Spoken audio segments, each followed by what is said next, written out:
Bismillah walhamdulillah wassalatu wassalamu ala rasulillah wa mawalah wa man ba'dah amma ba'dah.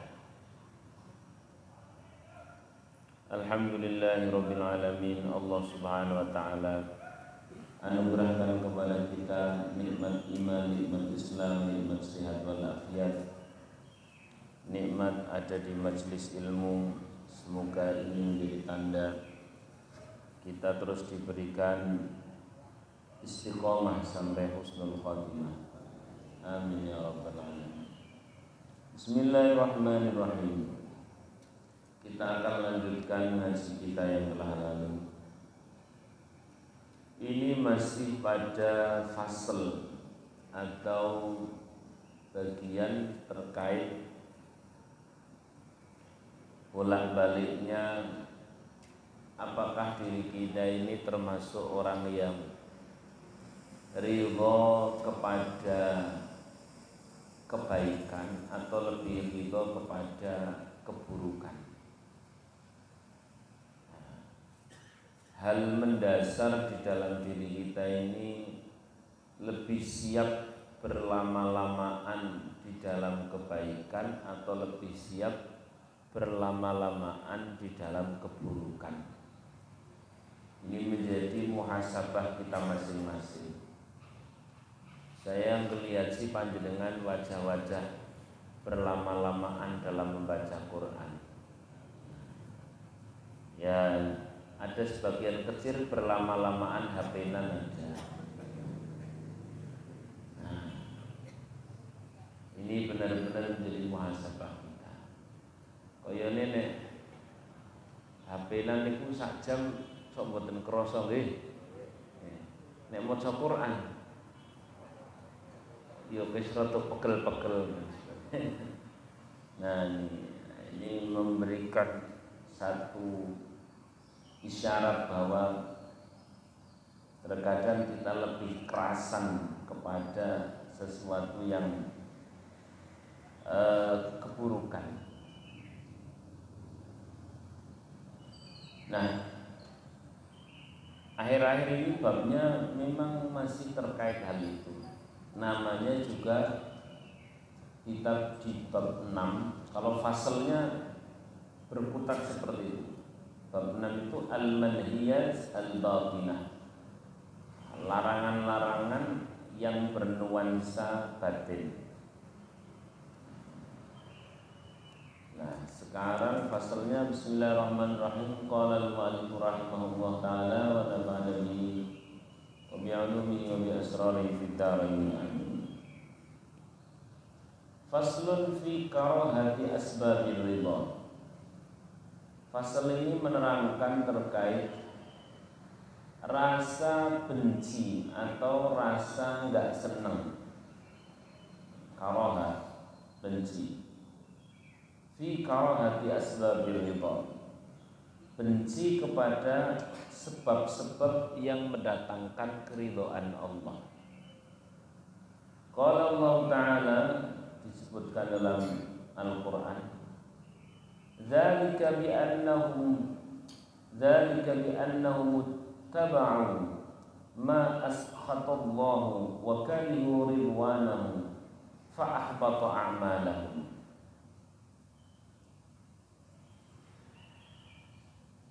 Hal itu karena mereka mengikuti apa-apa yang dibenci oleh Allah dan justru benci apa-apa yang diridhoi oleh Allah.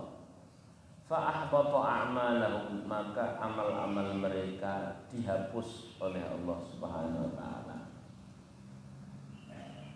Jadi Bapak Ibu rahimakumullah, akhirnya terlaksana atau belum terlaksana silahkan dicek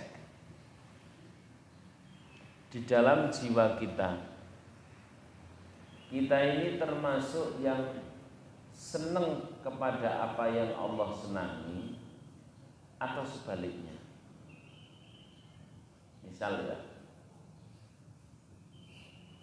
Pak Bu rahimakumullah, sajane jenengan nek ditawani rumah di surga karo omah tanggane nggo jenengan ki tawake jenengan wis ora nganggo bayar ngoten. Kayane ngono lho, nyenengke sing ndi? Lho niki kan butuh ditanyakan. Kayane nyenengke pundi? Istana di surga atau rumah tetangga sebelah tawake jenengan sama-sama tanpa bayar? Sajane luwih nyenengke ndi? Sing nang donya, sing nang donya. Padahal jelas-jelas yang paling Allah senangi adalah walal akhiratu khairun wa abqa.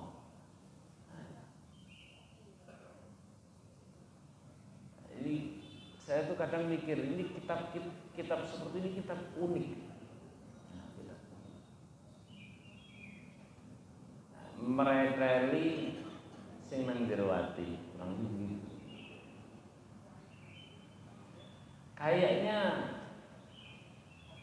kalau para sahabat jelas lah bayangan akan keridhaan Allah, bayangan akan hal-hal yang dicintai oleh Allah ini jauh lebih dicintai daripada apa-apa yang tidak dicintai oleh Allah.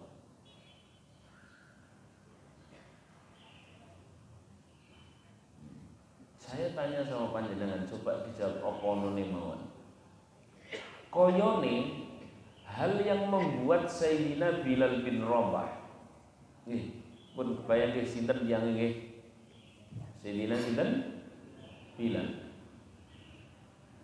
Sayyidina Bilal bin Rabah pada saat disiksa. Disiksane modele pripun? Ya, dibakar di tengah-tengah padang pasir. Terus dihadapkan ke atas, bagian dadanya ditindihi apa? Kita itu tidak usah seperti itu, Mekah. Terus kemudian kita suruh Jumatan sing ora ana payone ngeten nek tahan jajal. Masya Allah. Niku mon mboten tahan kita. Pas lagi musim panas, pas lagi umroh keluar hotel bes ngoten. Terus oleh nggon salat zuhur atau Jumatan karena sok modele rada telat. Kula ya. Oleh nggon sing mboten enten apa payone. Masya Allah. Nek imame macane surat itu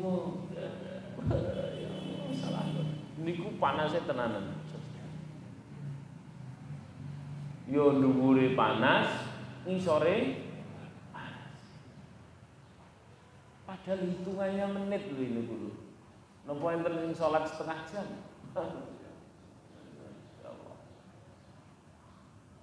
Masya Allah. Itu kita pakai baju dan pelindung. Kadang-kadang dhuwure yo cicit tempeli serban.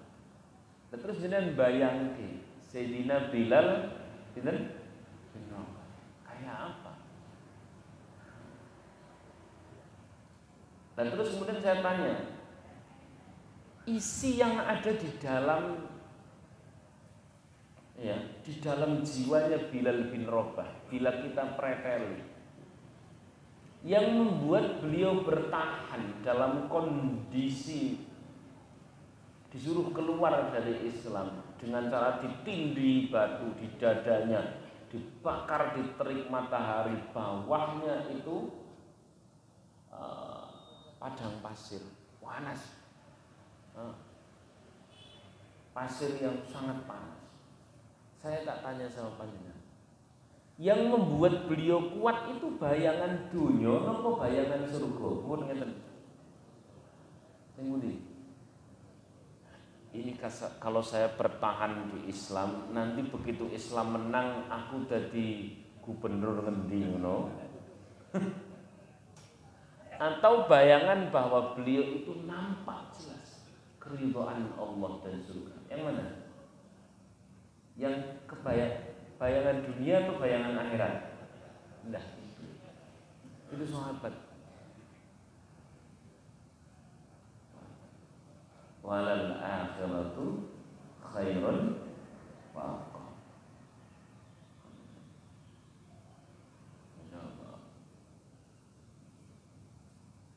Nah, kalau diri kita ya tadi itu sudah saya tawari. Sajane istana di surga atau rumah sing sampinge kok jenengan tawari buka jenengan ini kaya kene nyenengke sing pundi.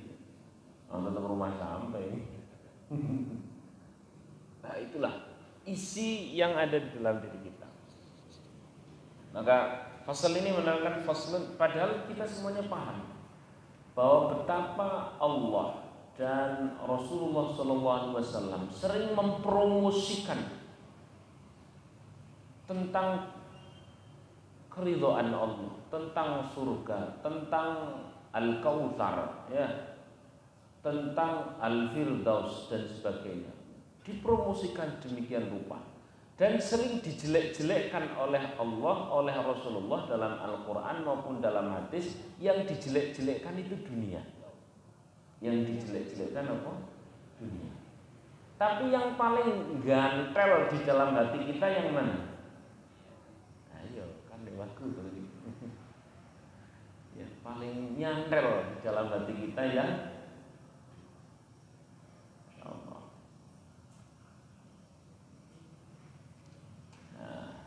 Qala iman disebutkan di dalam ayat yang lain. Wala yunfiquna illa wa hum karihun. Sekali lagi saya sampaikan, apakah nanti akhirnya kita ini termasuk yang menjalankan perintah-perintah ataukah tidak, itu nanti eksekusi zahir ya. Tapi isi atau ati kita nek dipreteli niku isine kados napa, silahkan preteli piyambak-piyambak. Bahwa terus kemudian ada kecintaan kita kepada akhirat, ada kecintaan kita kepada Allah dan Rasulullah SAW, itu nanti akan menjadi banyak sekali penentu di dalam perilaku-perilaku zahir nggih, tapi ini yang ada di dalam hati dulu. Yang ada di dalam hati. Di sini disebutkan wala yunfiquna illa wa hum karihun. Sehingga mereka tidak menginfakkan harta kecuali dalam kondisi abot dan terpaksa. Kenapa? Karena bayangan akhirat itu waduh banget. Bayangan akhirat aduh. Dikira nek mati ki jek suwi ngeten, dikira. Di dalam perkiraan kita itu bahwa mati itu masih jauh dalam perkiraan kita. Masya Allah. Wa qala aidan wa karihu ay yujahidu bi amwalihim wa anfusihim fi sabilillah. Dan ada rasa benci mereka dalam bersungguh-sungguh bi amwalihim dengan harta wa anfusihim fi sabilillah, dalam fi sabilillah baik harta maupun jiwa, itu ada rasa berat atau ada rasa benci. Nah, terus apa yang harus kita lakukan kalau sudah tahu seperti ini? Ngeten Pak, bahasa sing paling gampang, ya sapa wonge lah mboten seneng donya kan ngeten nggih. Masa ya kula saking Gunung Pati saking prikon mlampah kan ya ora dadi ya. Ya tetep seneng karo barang donya niku, sapa wong ora seneng donya. Nyatane nek ora duwe dhuwit ya rasane napa? Hah?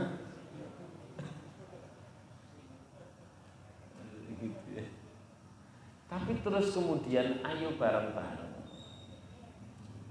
kita latih momong ati untuk betapa hal-hal yang bernuansa ukhrawi itu khairun wa abqa, lebih baik dan abadi.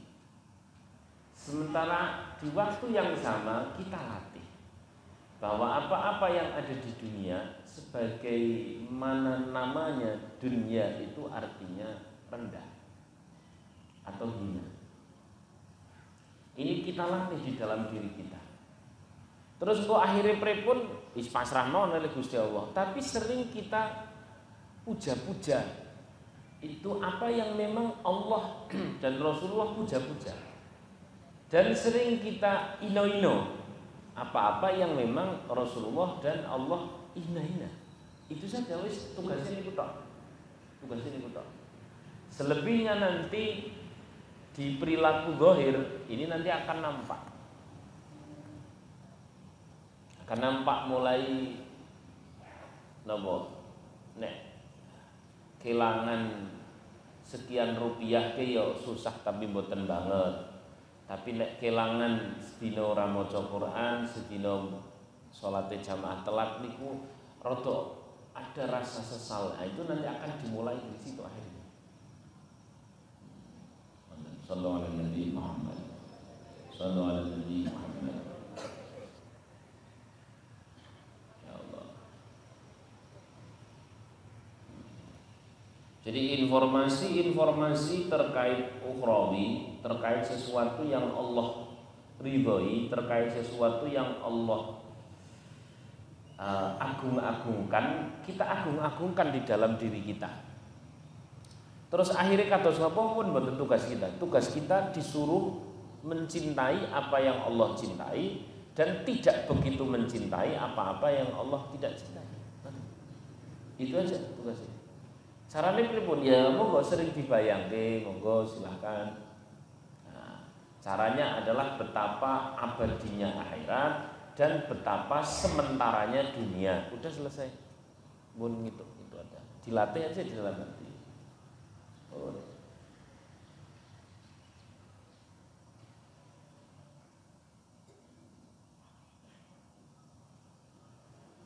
Nah, kalau ini berhasil, maka bab-bab berikutnya lebih enteng. Tapi kalau ini tidak berhasil, kita lanjutkan bab-bab berikutnya yang lebih berat lagi. Fasal berikutnya, faslun fistifqalil haqqi. Fasal ini menerangkan tentang bahwa perkara hak itu menjadi berat banget. Bagaimana tidak berat? Perkara hak itu jarang dibayangkan. Perkara hak itu jarang diungkapkan. Tidak ada di dalam jiwa kita, tidak ada. Ya jelas saja berat. Jelas saja berat. Lah kalau para sahabat Rasulullah SAW itu coba jangan bayangkan, ada seorang wanita datang kepada Rasulullah SAW. Ya Rasul, saya itu kalau kadung sakit itu luar biasa sakitnya. Allahumma itu sakit panas. Ada yang menyebutnya semacam mirip-mirip ayan. Mbok saya ini ya Rasul didoakan agar sembuh. Lah Kanjeng Nabi itu jawabnya sederhana. Ya nek ditungoni Allah kasih kesembuhan insyaallah. Tapi dengan kondisi yang semacam ini, engkau sakit semacam ini, engkau ini sedang dirindukan surga. Karena bayangan betapa cintanya, betapa senangnya, betapa mengagungkannya Allah terhadap surga.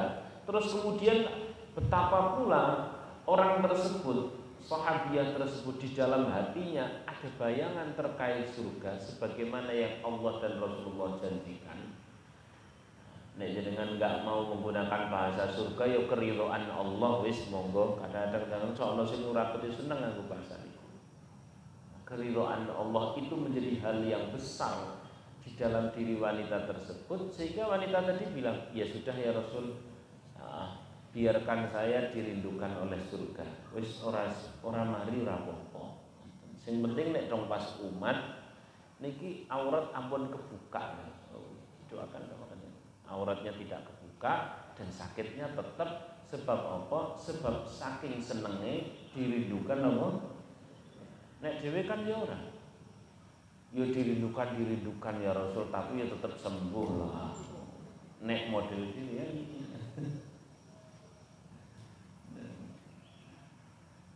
Hal ini menunjukkan bahwa di dalam diri para sahabat itu bayangan terkait sesuatu yang tadi itu walal akhiratu khairun wa abqa itu benar-benar sudah ada.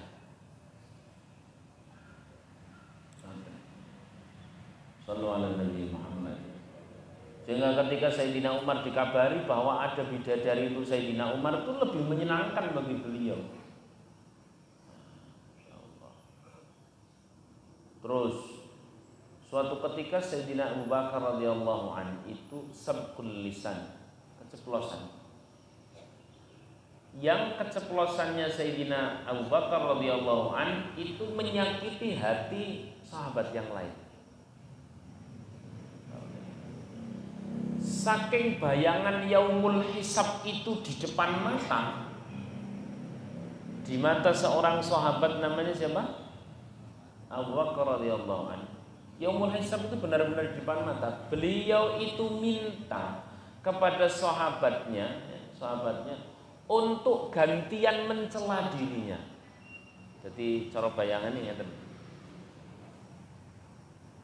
Pak, maaf Pak, tadi itu saya ngomong keceplosan, menyinggung hati jenengan. Wis gini saja Pak, biar impas. Tolonglah kau katakan sesuatu yang buruk tentang diriku. Mbok aku ke diwales, mbok aku ke dinyek. Kata tanya, wong zaman saiki ana wong kados niku. Njaluk dinyek, ngoten lho. Njaluk dipaidu. Nggih. Njaluk dipaidu. Kenapa? Karena beliau tidak ingin, beliau sudah terlanjur menyinggung hati orang lain, kan berarti menanam keburukan. Kalau orang tersebut tidak balas keburukan kepada dirinya, beliau itu bayangannya itu yaumul hisabnya jadi berat. Yang mulia, pen enteng jangan dibalas. Pen enteng nomo. Kenapa kok bisa seperti itu? Karena di dalam diri orang seperti Sayyidina Abu Bakar itu bayangan tentang ukhrawi, bayangan tentang yaumul hisab itu kaya sak meripat nang arep mripat pas. Sallallahu alaihi Muhammad. Nek dhewe kan yo nek salah yo malah muni pripun? Ngapura yo aku mau ora sengaja, ora apa-apa to. Padahal wonge batek. Kayak gitu. Nah ini Sayyidina Abu Bakar tuh minta dicaci, minta dimaki. Sebab kadang beliau menyinggung orang tersebut. Kenapa? Khawatirnya nanti pas yaumul hisab ini nanti nggak beres ini. Oleh karena itu pengen diimpaskan ketika mumpung masih di dunia. Jadi nang dunia loro ati ki ora penting. Sing penting nang akhirat lancar. Nek dhewe pripun? Nah, akhirat wis mbuh. Sing penting nang dunia aja nganti loro. Nah ini yang sedang mau kita bahas. Jadi akhirnya juga ngeten Pak, kalau sudah tahu seperti itu, kita sering nek dong pas. Kalau kadang-kadang cok kaya wong kurang gawean Pak. Wong trimo nunggu teng arep omah, bareng ngono terus bayangke apa yang memang sengaja oleh Allah dan sengaja oleh Rasulullah SAW itu dibesar-besarkan. Apa itu? Walal akhiratu khairun wa abqa. Ada lagi bahasa-bahasa yang lain. Ada sampai dibahasakan yaumuddin, yaumul akbar, dibahasakan idza waqa'atil waqi'ah, ketika terjadi hari yang sangat besar. Iqtarabatis sa'ah. Wah, iqtarabatis sa'ah. Wah, ada wang syaqatil qamar, bumi itu pokoknya digambarkan oleh Ar-Rahman betapa dahsyat hari kiamat dan setelah hari kiamat, sebetapa dahsyat. Nah, kedahsyatan hal-hal besar, hari kiamat dan sebagainya itu kudunya menjadi sesuatu yang besar di dalam jiwa kita. Nah, karena itu aja, wis ora kon liya-liyane, mboten disuruh yang lain. Kalau kita berhasil membesarkan yang memang Allah besarkan, udah nanti efeknya luar biasa. ngelakoni kesayangan dadi enteng, terhadap keburukan kita ini lega dan sebagainya. Udah itu aja. Maka kitab ini cuma ngajari arti kon kudu nglakoni sing semestinya dilakoni. Pun tekane dadi zahir seperti apa? Nah, ini nanti efeknya dengan rasakan sendiri. Sallallahu alaihi Nabi Muhammad. Sallallahu alaihi Nabi Muhammad. Kalau di dalam diri kita ini sing besar kan yo barang-barang dunia, padahal itu kudune sing barang-barang cilik.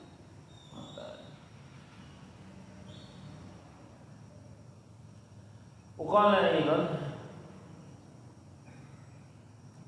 kabura 'alal musyrikin ma tad'uhum ilaihi, sehingga efek berikutnya karena di dalam hati itu, nah di sini disebutkan orang-orang musyrik kufar Mekah, di dalam hatinya itu tidak ada sedikit pun bayangan terkait akhirat, tidak ada sedikit pun bayangan terkait yaumul qiyamah, hisab dan sebagainya, tidak ada bayangan-bayangan apa-apa.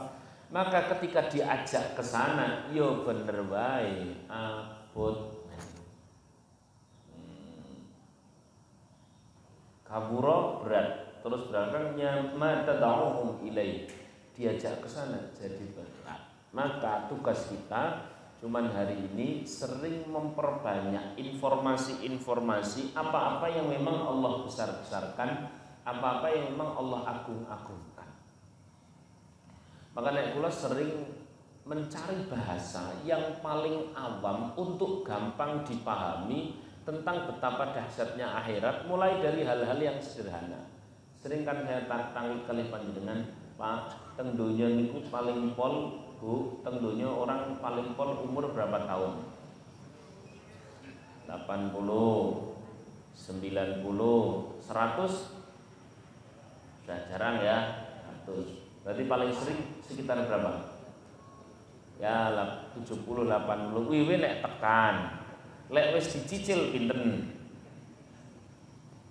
Dicicile pun enten paling apa dereng? Wah. Berarti kan yo ora suwi lah ya. Lah nek teng akhirat berapa tahun? Jangan pakai selamanya. Ini kita lagi ngelatih membuat bahasa yang paling gampang dimasukkan ke dalam hati untuk membesarkan akhirat. Maka kalau saya tanya tahun, di akhirat berapa tahun? Nah, jawaban sing kaya wingi. Nek teng donya niku paling pol 80-90 tahun wis kecicil separuh, ya kan? Ini misterinya nek tekan. Ini nang donya. Kalau di akhirat berapa tahun?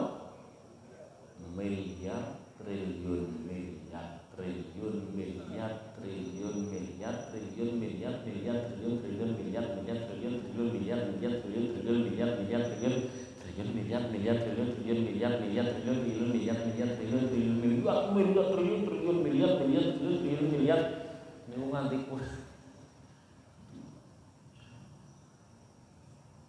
ya itu saja, tugas kita cuma membesarkan apa yang memang Allah besarkan, mengagungkan gede-gede. Memang yang Rasulullah gede-gede. Jadi Rasulullah itu kalau dalam sehari semalam membicarakan terkait masalah hebatnya, hebohnya yaumul qiyamah itu terulang-ulang. Nah, teng Quran jumlahnya tak terhitung. Lah sementara kita nek omong-omongan kali garwa mawon terkait akhirat karo terkait dunia niku sering pundi. Lah iya. Oleh karena itu kitab ini hanya sedang mau mengajarkan, monggo gedhekke apa sing memang asli Gusti Allah gedhekke. Khairun walal akhiratu khairun wa abqa. Setelah itu ya, terus kemudian kecilkan, rendahkan apa yang memang asli Allah dan Rasulullah rendahkan. Udah selesai, habis itu rasakan. Nanti akan banyak sekali hal-hal ringan di dalam kebaikan, dan akan banyak sekali keburukan-keburukan yang kemudian kita abaikan dan hindari lebih mudah. Sallallahu alaihi Muhammad. Maka disebutkan dalam fasal berikutnya, fasal fistisqalis salat. Fasal ini menerangkan tentang abote salat.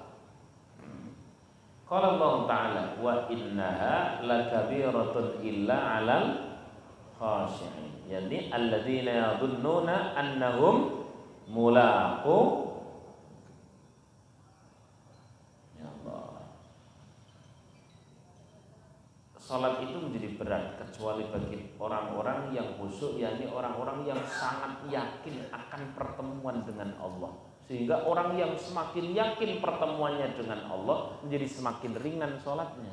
Orang yang rapati yakin jane ketemu karo Gusti Allah jane ora, ya semakin berat kan. Nah, maka seperti yang tadi saya sampaikan di awal, kitab ini hanya sedang mengajarkan kepada kita disuruh gedek-gedeke, bayang-bayangke, ngiyakin-ngiyakinke, sengaja membicarakan terkait apa yang memang dibesar-besarkan oleh Allah, dibesar-besarkan oleh Rasulullah.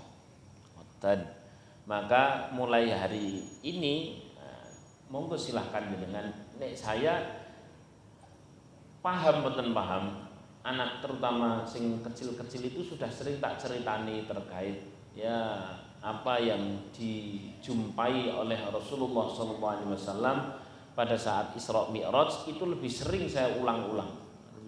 Dan efeknya kayaknya banyak sekali efeknya. Jenengan kan pun sering toh mirengke bagaimana yang sering dijumpai oleh Rasulullah SAW. Ya, kok sering dijumpai? Sering mendengarkan apa yang pernah dijumpai oleh Rasulullah pada saat beliau napa? Mi'raj, terutama pas Mi'raj.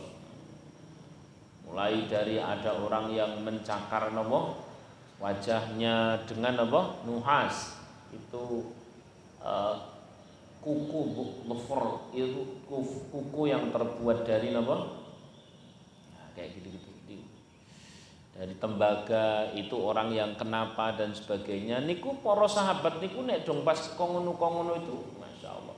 Sayyidina Abu Bakar bisanya disebut as-siddiq niku ya keranten mensiddiqkan, membenarkan berita-berita itu dan menjadikan berita itu sebagai panduan hidup, taruh di depan tes informasi-informasi terkait Mi'raj, bahwa pada saat Rasulullah di surga ketemu siapa saja, terus kemudian di neraka itu ngelihat yang paling banyak siapa, begitu saya ngomong ke rada ora penak.